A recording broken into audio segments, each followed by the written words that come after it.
It's beginning to look a lot like Christmas at Full Sail. They're handing out titles like Santa's coal, baby. This isn't Hanukkah. It's not Kwanzaa. This isn't even Saturnalia, folks. This is what's NXT.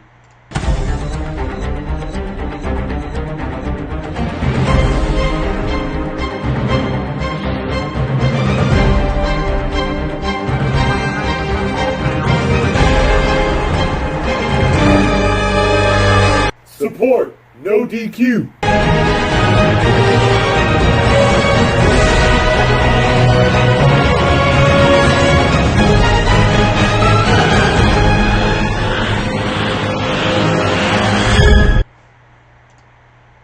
Welcome everybody to What's NXT for December 4th, 2019. I'm your host, the Rated R reviewer, Stefan Osborne, joined as always by the General Jerry Slaughter. Good morning, wrestling fans. And this morning we had what I expected was going to be a better show than we had last week. Not a fabulous show, not a 5-star show by any means, but it was better than last week, and it'll probably be better next week. And based off of some of the matches that we got announced for next week and in 2 weeks, this is definitely going to be the case. It seems to me in 2 weeks' time it is going to be kind of like a pay-per-view in between NXT takeovers. Well, what we're going to be having that week is going to be... bye. I forgot my notes. Yep. What we're going to be having in 2 weeks is pretty much the episode right before the year-end spectacular. So we're going to be getting a whole bunch of main events, a whole bunch of championship matches, as we alluded to. And even then, next week, we're going to have some great matches also. So yeah. And it's all builds from tonight. Now we start the show with Mauro Ranallo. He is up on what we lovingly call the perch. Mm-hmm.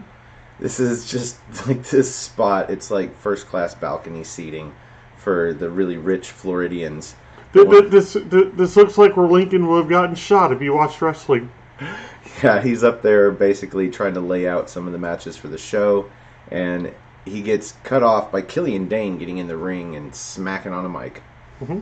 And he says that he does not get to have his match, as previously announced, with Damian Priest. Because they told us last week Damian Priest's ribs were cracked. And it's like, yeah, but he's going to have a match next week anyway. And we're like, really? That sounds stupid. I get a cuticle and tear, and I'm ready to just call it a day. And, broken ribs, that's not going to fly. Now, knock on wood, I've never had a broken bone. So I don't personally know how long it takes for cracked anything to heal. But I got to imagine when you're a wrestler, 1.5 weeks is not good enough for a cracked rib. Well, yeah, figure Kushida was out with a broken wrist for 2 months. So instead of Damian Priest, we get, drum roll, Pete Dunne.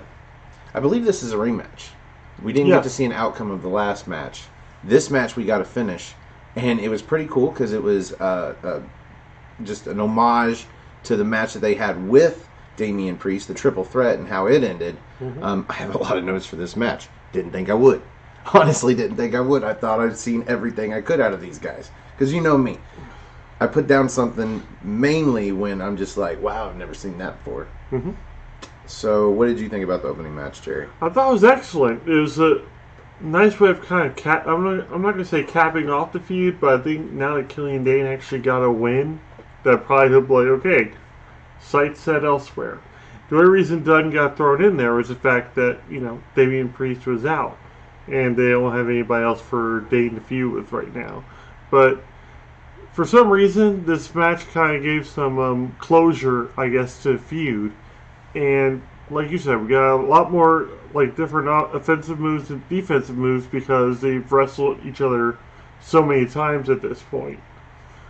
And but you still got a lot of the same. Oh yeah, you got a lot of the Dunn and Dane greatest hits. Yeah, you got Dunn kicking Dane's left arm out from under him and hitting that what I call the Baszler stomp. Because I think Dunn did it first, but Baszler does it better. Where he bends the elbow and puts the hand on the mat and then stomps on the elbow. Oh, God. When it always looks gnarly. Yeah, gnarly is a good word for that. Now, the ending here. I didn't see Killian Dane winning. Yeah. I figured Pete Dunne is the hot guy. No. No, Killian Dane falls off the top rope on top of Pete Dunne and then just happens to get the 3 count, 1, 2, 3, because that's how they landed, and they're both spent. Mm-hmm. What do you think about that? I think it was actually a poetic ending, and the fact that Dunn was incapacitated to the point where he doesn't even get his shoulders off the mat, and they're not even pinned down. That's a testament to how hard these two went at each other this match. Yeah, this match lasted a while. Mm-hmm. And we saw Killian Dane do that running cross body at least twice. Mm. I think I made a bet that he would land it a third time before the end of the match, but I forgot to keep an eye out for it, honestly. Oh, he didn't. But he did nail that rolling senton outside, so. Now, I thought Dane was going to start working over Dunn's right arm. And anytime they go to a right appendage, you know it's something serious. Like, they're going to, because that's the limb that you don't go to. Mm-hmm. Like, they always work over the left limb. You know, it's just standard. Anyway, he curls it around the bottom rope and then kicks it off the bottom rope. I thought that was wicked. But then Dunn, after hitting... Okay, so he hits Dunn with a ripcord lariat, pulling him off of the middle rope, which was awesome. Yeah. And brutal looking. But then eventually Dunn hits a moonsault off the apron, but Dane dodges out of the way. He's on the outside. And Dunn lands and tweaks his knee. Left knee. It's already been taped up. So now this is where Dane starts working over throughout the commercial break. Like, all over that knee. Mm-hmm. Even in a half Boston Crab, I think, at one point. We come back. And Dunn hits a superplex and then hits a tornado DDT in the corner. The fact that he's even able to climb the ropes at that point is pretty impressive in itself. And then hits a roundhouse kick to the side of his head. And then what does he go for? I think he misses it. Oh no, just gets a near fall. Dunn hits a moonsault off the middle turnbuckle to the outside, which was awesome. And I'm surprised he didn't tweak his knee again. And then Dane picks him up and hits a wasteland onto the apron, and then a senton outside, then throws him into the steps and does the running senton into the steps, throws him back into the ring, and I think he goes for the Vader bomb. Now, was it Morrow or Nigel? It was Morrow. No, I think it was Nigel. Called it his patented Vader bomb. And I'm like, that is an oxymoron. That is a contradiction in terms. If this is not Vader, it is not patented. Because you just called it the Vader bomb. Well, he doesn't hit the Vader bomb instead. You might as well have just said innovated. Instead, Dunn counters into a triangle, almost gets the tap out, even though they're right there at the quarter. I never understand that. But anyway, Dade picks him up and hits a single arm sit-out power bomb. And then Dunn follows Dane up top. I guess he's going for another Vader bomb. And he climbs up his fucking back and he locks on a sleeper hold. Puts Dane to sleep on the top, or on the middle rope, basically. Who falls back on top of Dunn, and that's where he gets the pinfall. Bravo. Bravo. Great ending. Bravo. Great first match in general. First act, A+. Yes. Not A+, just A, thumb. Anyway. It's a plus. Not A+. Maybe a B+. A plus. I would give it a B+. Yeah. After this, we get an interview with Dakota Kai. This, I think, is the first time she's really had a chance to speak since she turned heel. And I dig it. Yes. I dig it. She sounds like a female badass. She sounds like what Becky Lynch was a year ago. I don't know why. I don't know. I never thought she had this in her. But she said Tegan Knox is not worth her time. And she's going to take out Rhea Ripley just like she did that Hood Rat. Mia Yim. Because she gets a match with Ripley tonight. I don't think this is going to be the main event at this point. But as we progress through the night, I'm like, maybe this is going to be the main event. And then it happens, and I'm like, okay, it's another main event.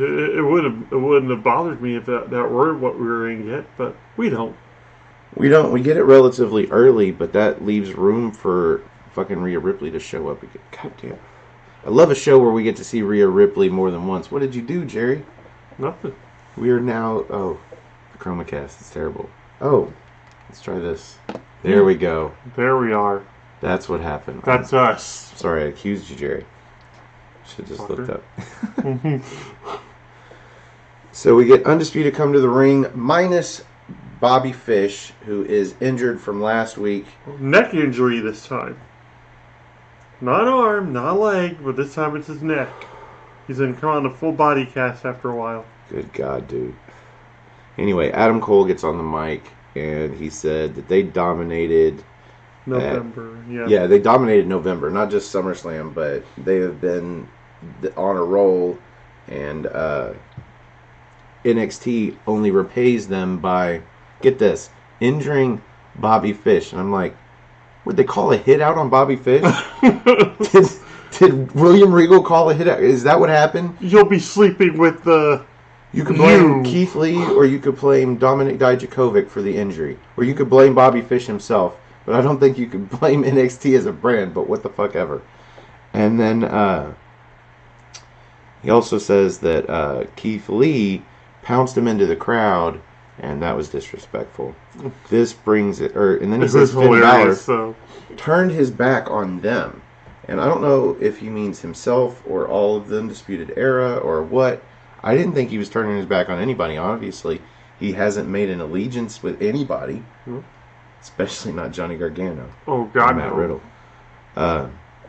This, instead of bringing out Finn Balor, because he basically calls him out for answers, instead we get Keith Lee, who sings raps his own entrance music, which is great. Mm-hmm. And he gets in the ring, and Kyle O'Reilly starts to make fun of him, says he's the moment guy. Momentarily. And this gets Keith Lee to say, he's got to agree, they've gotten all the titles and everything else, but he's just looking at them and wondering which title to take from Undisputed Era first.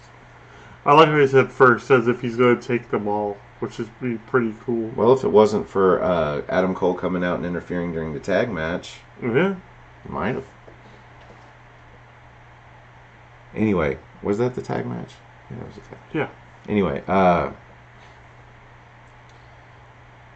Ciampa comes out to help Keith Lee because he gets the 3-on-1 beatdown, and we end with them chasing Undisputed Era off, basically, and the two of them are in the ring, but there's not three of them, and I'm sitting here like, where the fuck is Dijakovic? Yeah.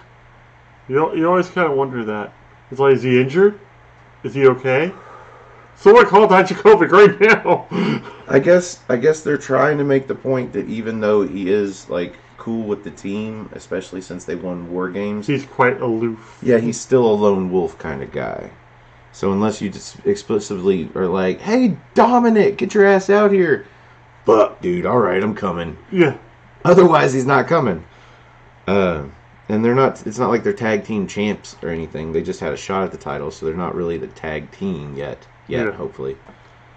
After this, we get a promo with Xia Li in the back, who has got a match against Shayna Baszler tonight, and she just says she's going to meet the Warrior or something. She says a bunch of stuff that it's very difficult to understand with her accent. Yeah, let's call it an accent. Her dialect. Her speaking in cursive. Yes. But she does a bunch of moves and looks like she kicks the cameraman in the face and breaks his nose too. They should have had some breakaway glass in front of the camera for her to kick and shatter. Oh, that would have been great. That would, because it was a pretty impressive little strike set that she did right before she kicked at the camera. She did zero in on the lens though. Gotta give her credit for that. That would have actually been a cool finish to that if they actually somehow pulled that off. I feel like she's the kind of martial artist that could do one of those kicking the lid off of a bottle kick. Anyway. She probably can. Yeah, probably. After this, we get a video promo for Kushida, and they take us back 2 months to where he broke his wrist against Walter, and they show him in the doctor's office and his x-rays and blah, blah, blah. But it's been 2 months, and he's coming back after 2 months with his family and his young daughter, and he's moving them to America to give them a better life and blah, blah, blah. He's a babyface, and we all know it. And they're shoving it in your goddamn face. It's very reminiscent of Ricky Steamboat back in the early 80s and how he always had his wife and his son out there with him. Now I think it's going to be something like that somewhere down the line. His family's going to get involved in some way. Well, here's the great news. Not only is he coming back, he's coming back tonight. Yes. They didn't tell us this last week. What the fuck? He must have had a doctor's... Yeah. Oh. Me and my goddamn We memory. just didn't make mention of it because we didn't really care. So Xia Li versus Shayna Baszler. At no point did I envision Xia Li getting the pinfall here, because I don't think she's got a finishing move that's a submission. No. But either way, I wouldn't have seen her get a tap out either. I don't think I've seen a match where Xia Li A won, or B, if she did win, that she didn't, somehow fuck up her competition in some way where they had to, end the match real quick. So Shayna starts working over Xia Li's arm, pulls her over the middle rope, and then hits that Baszler stomp, which she does so much better. It's become almost like her. It's become almost like her people's elbow, because she'll take her hair down right as she's about to do it. People know what's coming. Yeah, she steps on the hand to make sure that the elbow doesn't move, and then pulls the tie out of her hair and throws it at her opponent, and then stomps on her elbow. Yep, it's great. Let's see, Lee actually hits a pretty cool move. She does a sunset flip off the top over Shayna Baszler, then pulls her out for a power bomb and lands it, but only gets a near fall. In the end, she goes to do that, or a tornado kick to the back of the head that keeps breaking people's faces. And Baszler dodges out of the way and grabs her up with the Kirifuda clutch and gets her to... Does she get her to tap? Or she tapped out. She tapped out. She tapped instead. She either tapped or napped, one or the other. She wasn't going to nap. She just tapped. And... yeah, that's essentially what I figured was going to happen. We didn't really see her winning the match, but at the same time, it was like non-title, so some fuckery could have occurred or something. But we ended up having a match, and Shayna won it fair and square. So guess who we spot outside? Cassius Ohno. Earlier today, Cassius Ohno showing up to Full Sail. It's been a while. But in his England best.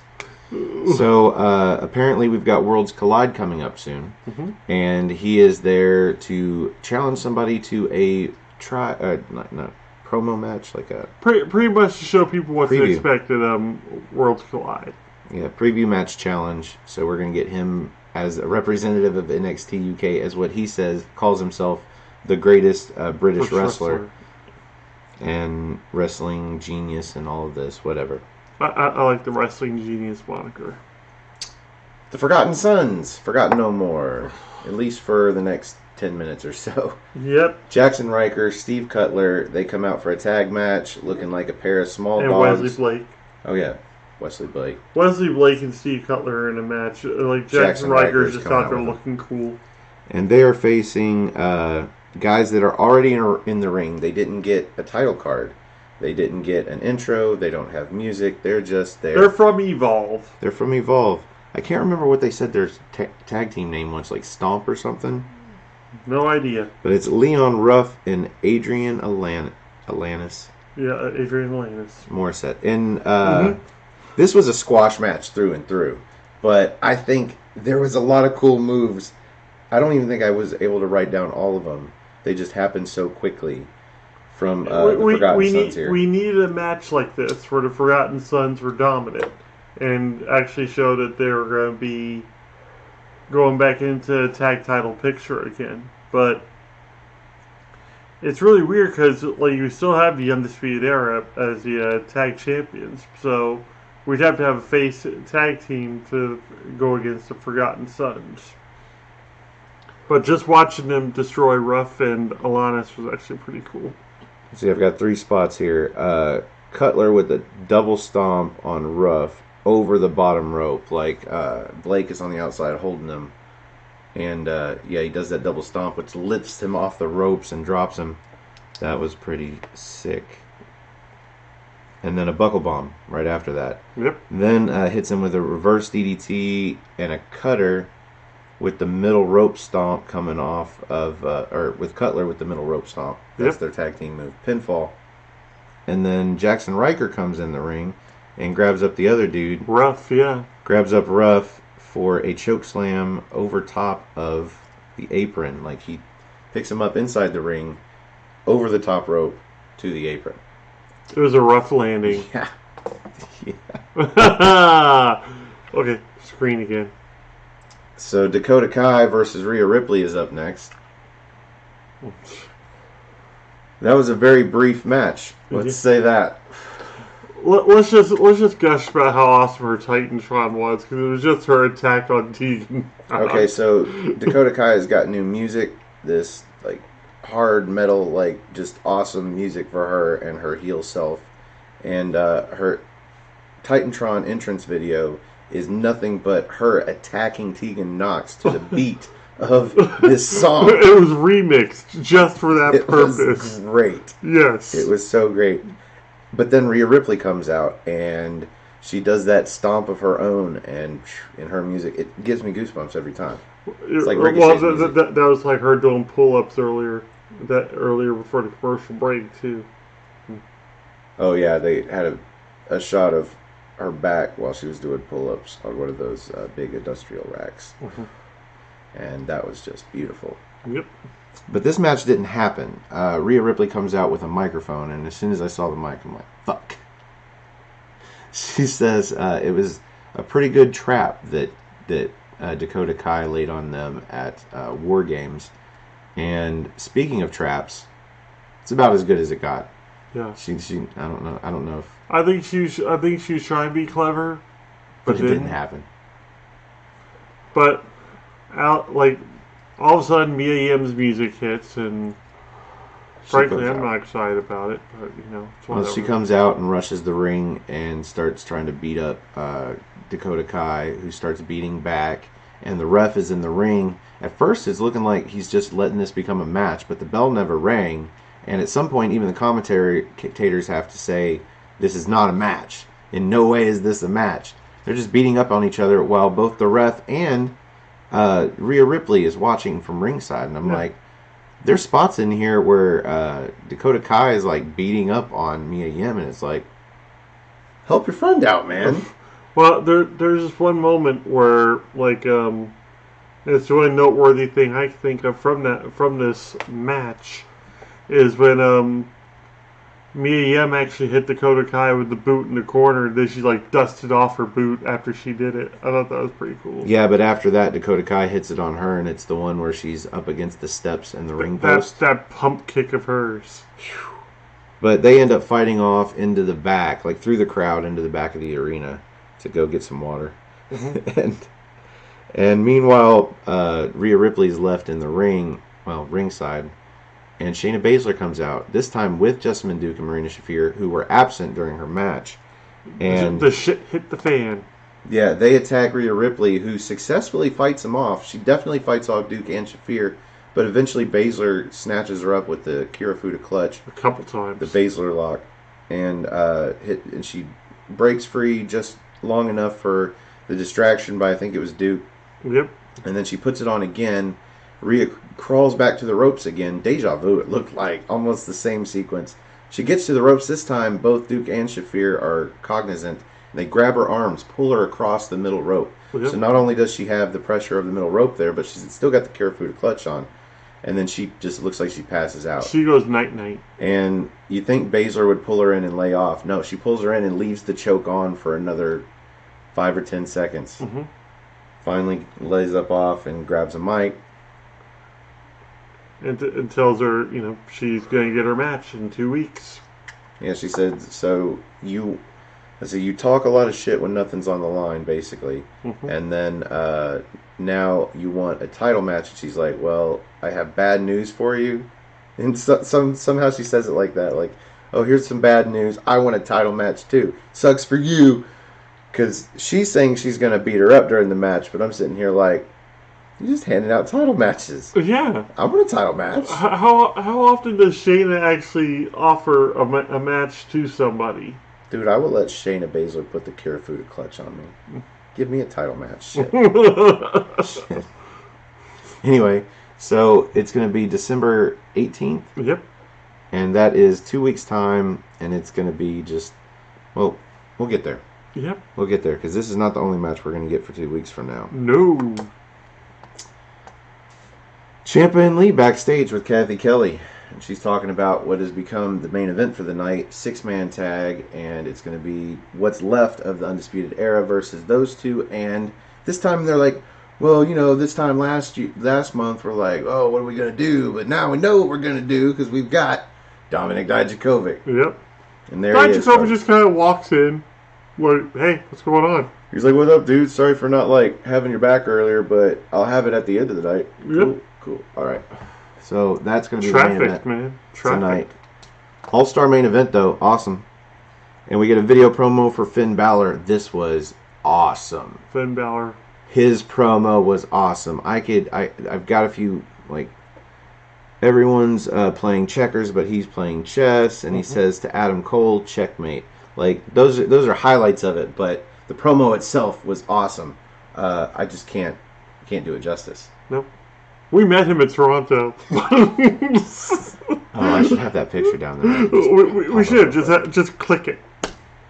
Maybe from now on. We need to start doing that from now on. Like Finn Balor, who we met in Toronto. And then came the video package for Isaiah Swerve Scott, which was great, but not as good as Finn Balor's promo, man. It touches your soul. This one screamed Velveteen Dream to me to the point where I said they either need to be a tag team or when Velveteen Dream comes back, they need to feud. I think that'd be a great feud for Velveteen Dream to start back off with, where Swerve Scott's kind of taking away his spotlight while he's been gone. I mean, Swerve Scott gets in the ring and takes a lot of people's spotlights. I'm just saying. He is a human highlight reel. He is like what Shelton Benjamin used to be, like in the Intercontinental title scene. So. Oh no! Cassius Ohno comes out and issues his open challenge to anybody from NXT. And who do we get? Matt Riddle. For the fourth time, we get to see Cassius Ohno versus Matt Riddle. Matt Riddle has won every match, the first of which he won in 8 seconds with a final flash. No kidding, that was a flash of a victory. Now, my first note here is I want to rename Matt Riddle. I know he's got a lot of nicknames, but he's also got a lot of logos. He's the Logo Bro. Logo Bro. His Titantron has got like 7 different logos. I swear to God. Oh, it's so much shameless self-promoting. Oh my God. Going around the ring, fist bumping people, then the kid with his shirt on. He's like, hey, alright. Yeah, the kid had one of the logos on his shirt, and I'm like, I bet he's got a shirt for every one of those logos. Mm-hmm. Oh, that's great. The match as well was great. Oh, yeah. Well, you wouldn't expect anything less out of it, too, especially since Ono wanted to show what he's learned abroad. And why he's actually, I'm going to say he's been kind of on a hot streak in NXT UK. He's had a share of losses, but in those losses were great matches regardless. He's put on at least 2 20-plus minute shows to main event the shows. Like Cassius Ohno is on a pretty good hot streak. Although I think his last 2 matches were both losses. Yeah. Trent Seven and what's the new guy? A-Kid. Yep. If you want to know who those folks are, you can join us tomorrow on the NXT party. Yep. Meanwhile, match number 4. And I didn't see Cassius Ohno winning, and Cassius Ohno did not win. However, I've got a lot of notes because this was a pretty cool match, honestly. I would have loved to see Ono win that match. Ono got to show off his cravatness. Yeah, lots of cravats. Of cravats. If he can get you in any kind of cravat, he's going to. But Riddle does counter a cravat at one point into a deadlift German that just looked impossible. Impossible. But Ono takes back over with a wicked throat punch and then turns around into a big boot. So he gets the advantage, and then I think at this point we go to commercial and he just beats on him for a while. Mm-hmm. Come back and he hits a cravat cradle bomb. Yeah. Yeah, he's got whereas Roderick Strong's like the messiah of the backbreaker, he's like the, I guess the St. Peter of the cravat. Well, he had been working with that cravat throughout the whole match, and then he pulls him up into a cradle where Riddle is scissoring him. and then drops him with the bomb. That's his near fall moment. Now, the next near fall moment belongs to Riddle, and this is the sequence. Bro to sleep, picks him up for a power bomb. He picks up Ono for a power bomb, rolls him. Now, this was a slow roll and very forced, but rolls him up into that flash knee to the face, which then he follows with a floating bro from the top rope. for a near fall. And, that was his near fall moment. He goes for that ripcord knee, but Ono counters it with a forearm cravat suplex. Okay. Yeah. Yeah. Forearms him in the face, and then he did everything he knows with the cravat at this point without taking him up top. And then they trade off ripcords. And by this, I mean they literally trade off ripcords, just like reversing each other over and over until finally Matt Riddle hits that ripcord knee to the face. And right before it, I think Ono was going for essentially the Cesaro's, what does he call it? The Gotch bomb. Yeah. The Gotch neutralizer. The neutralizer, yeah. And then Riddle's bro Derek is like a neutralizer that's inverted. And he hits it, but he pulls it up with a tilt-a-whirl, if you believe that. Tilt-a-whirl into a tombstone setup, but then he pulls through the crotch, I guess, through the legs, and drops him with a bomb with the neutralizer, inverted neutral. Anyway, and commentary is like, oh, isn't it funny how, he was going for that Gotch neutralizer and he had to pull it, and I'm like, no, that was nothing like what he did. Anyway, we've been shitting on commentary all night. It's just bad sometimes. Anyway, this is basically how I figured the match was going to end. Well, I thought he was going to tap out again or pass out, but the such a weird name, the Bro Derek. I guess because it's a perfect 10 thing. Well, NXT is super hot right now against all of the brands. You're not going to bring Cassius Ono in here against Matt Riddle of all people. Yeah. Especially when he needs a win coming off of the match with Finn Balor. I figured, yeah. We got the ending that I knew was going to happen. I guess you didn't. Whatever. Give Cassius Ono his due, I guess. Yeah. In 2 weeks' time, Shayna Baszler versus Rhea Ripley for the NXT Women's Championship. This gets made official. I guess it wasn't official. Shayna Baszler just issued the challenge. Mm-hmm. But now it's official. So there you go. And Kushida versus Raul Mendoza. This is the second match that doesn't end up happening as we thought. Kushida comes out to the ring, does his posing and everything. Raul Mendoza's on his way out. Does his poses up there on the stage. And as soon as he turns around, gets caught by Cameron Grimes with the cave-in. Yeah, double stomp to the perfect one. Insta finisher on Mendoza.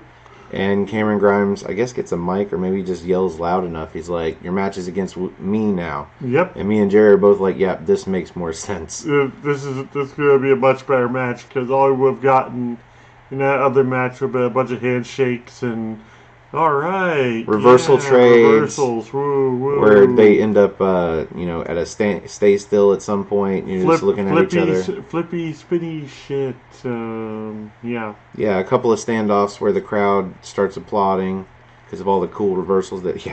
I wasn't in the mood for that match. The match we got was pretty damn good. Oh, yeah. I think Cameron Grimes made Kushida's style look more devastating than it normally does. Yeah. Which was nice. Before I break down a few points here, what were your thoughts on the match? I was sold on the fact that Cameron Grimes was coming out for it because we have two wrestlers that are pretty much on a hot streak. Well, Kushida was until his injury, but even then, we still don't really know his appeal. I still really don't. I get that he's big international success and.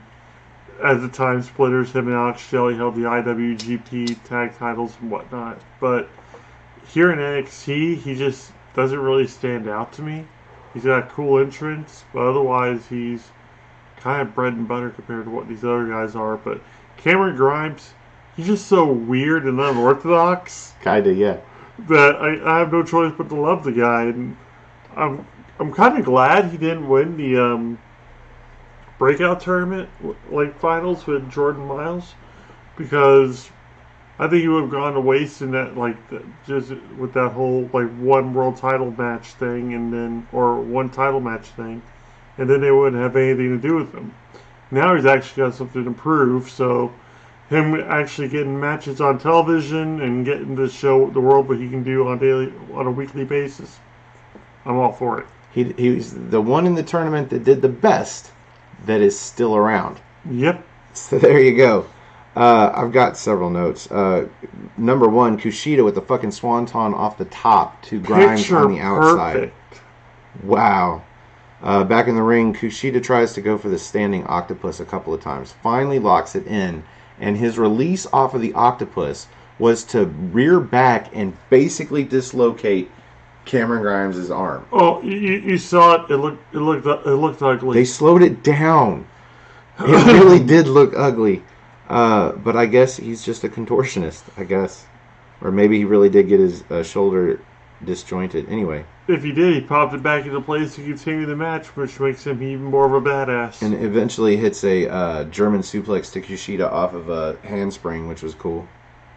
Kushida hits him with that pitch punch, and then Grimes counters with a Superman forearm, but then goes for that kick, and Kushida dodges, and then Grimes is standing over top of him, so he does that backflip that he tries to do into the German suplex, but Kushida rolls forward with the fruit roll up, the wheelbarrow fruit roll up, and the 1-2-3. So Kushida gets the victory, but it's off of a roll-up, so it doesn't make Grimes look too terrible, but at the same time, he did get the loss. It was still a great match regardless, and Grimes actually made Kushida look really good in it. Yeah, finally I've enjoyed a Kushida match. Yeah. Thank you, Cameron Grimes. Yep. That brings us to the main event. 6-man tag, Adam Cole, Kyle O'Reilly, Roderick Strong versus Keith Lee, Dominik Dijakovic, and Tommaso Ciampa. Let's also make note real quick that we're going to be getting a Cruiserweight Championship match as well. Before this match ended up occurring, we got notification that Mia Yim versus Dakota Kai will be taking place next week. Yeah, and I skipped the video promo for Angel Garza versus Leo Rush, which was actually really good. Yeah. It was buried in my notes about Kushida versus Cameron Grimes. But yeah, it happens. We're going to get that match next week for the Cruiserweight title. I'm surprised they're not saving it for 2 weeks from now. You'd have 3 titles on the same show. Well, I think there may be too much. I think that would have been too much. It would have been Clash of Champions or like Takeover, almost like card. I guess all you'd be missing is the mid card and the tag titles. Mm-hmm. Anyway, even then, we still may get one of those matches this next week as well. Next week, yep. So we've got shit to look forward to next week. We've got shit to look forward to in 2 weeks. For now, we have the main event to look forward to. Again, that's the 6-man tag. And I got a bunch of notes here, too. This was a fun match. I think I'm kind of down on 6-man tags as being the main event because I feel like it's kind of a cheap way to end a show just to put as much star power as you can into the ring for the main event. Short of a battle royal or a lumberjack match, yeah.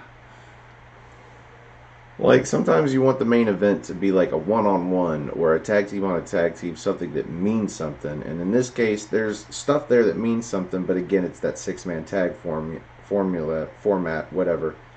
And they make it work, but a lot of times I feel like it's just a jumble of people. And in order to finally get a pinfall, you got to clear the fucking ring. There can't be 2 guys over there and 2 guys over there that are fine that could run in and stop the pin. Because that happens throughout the match. And it's just a predictable ending usually.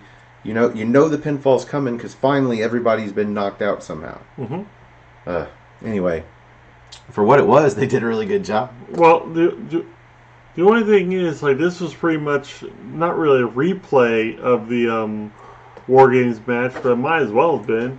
One less ring, one less, and no big cage, and no Steen or Fish.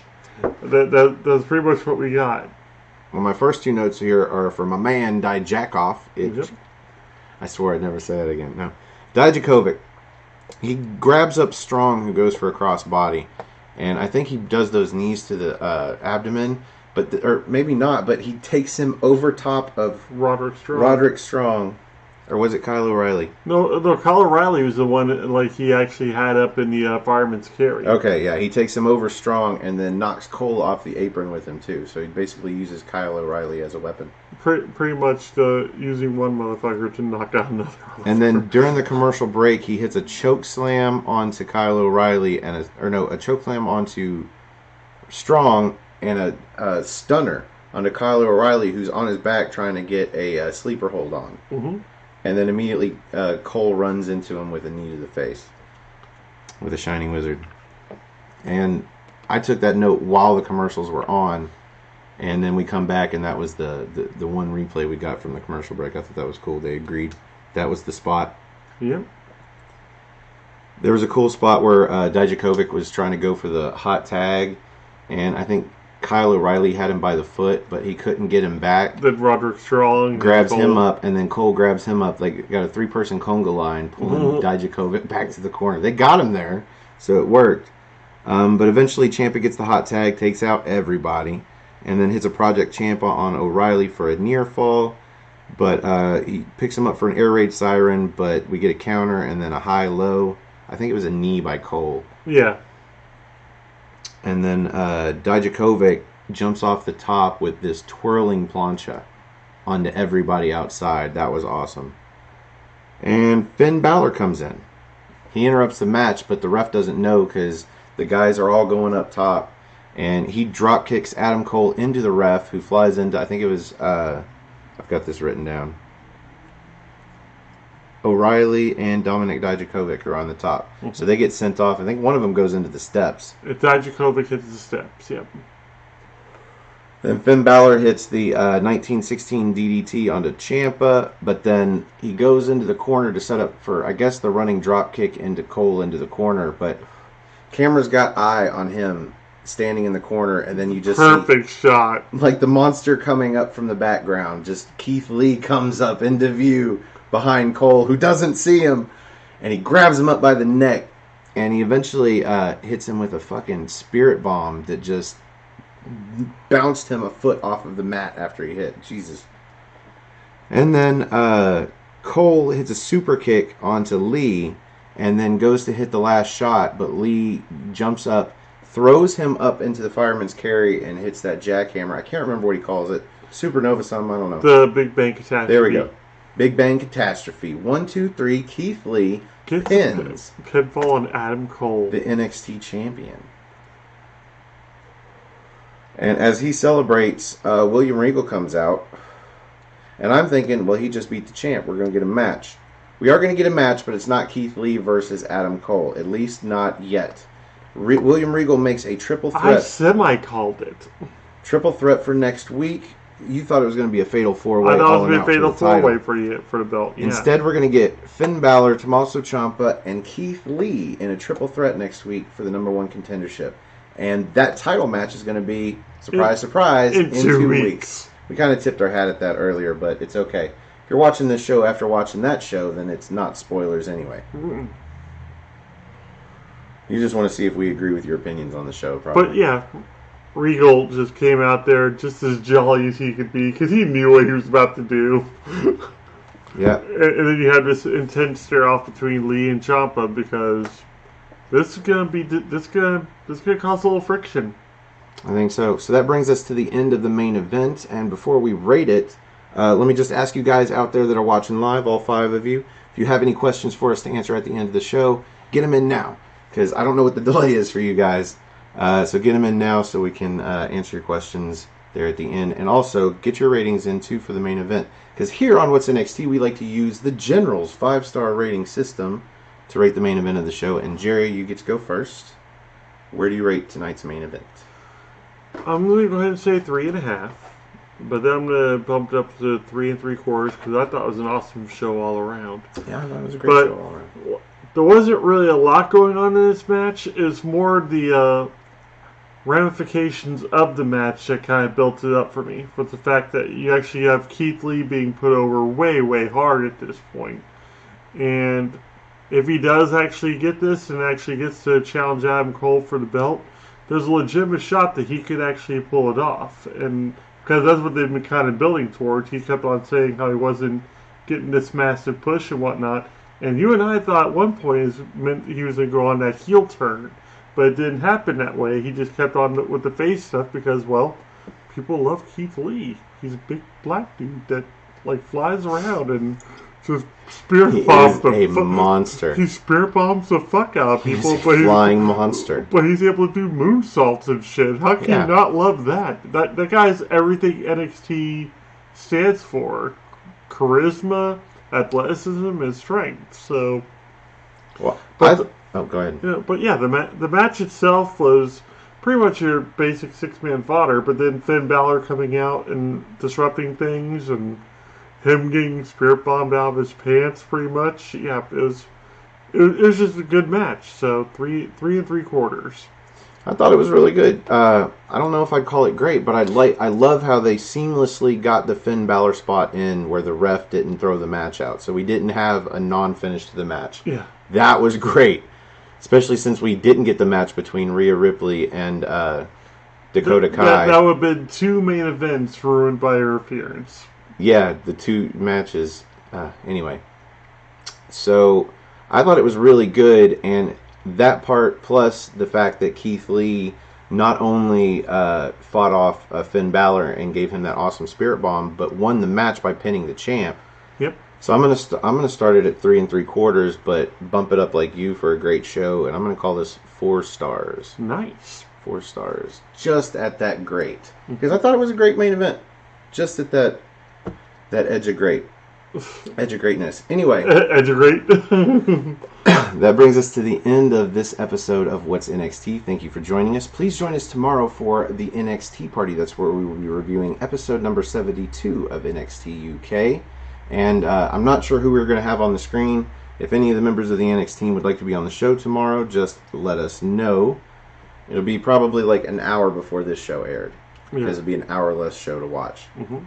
But if you would like to be on the show and help us review a future episode of NXT UK, come have a spot of NXT with us. You can join us on the big screen. Leave a message down below in the comments section. Let us know how we can get a hold of you. Or you can find us on social media. You can find me on Twitter. Just search for just go to nodq.com/Stefan. That's Stefan. If you just want to look me up on Twitter, it's at Stefan R. Osborne, OSBORNE. As always, the R stands for restricted. And you can also find the gentleman on Twitter at General_JSJ and my Facebook group Armbar, all capital, ARMBAR. Exclamation point. Join us there for discussions, memes, whatever.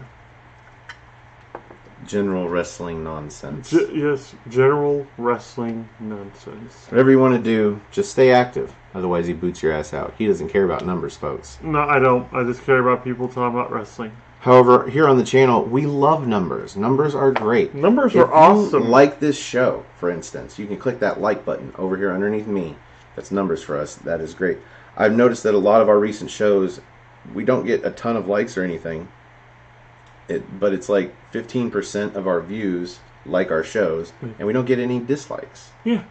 So I think that's great.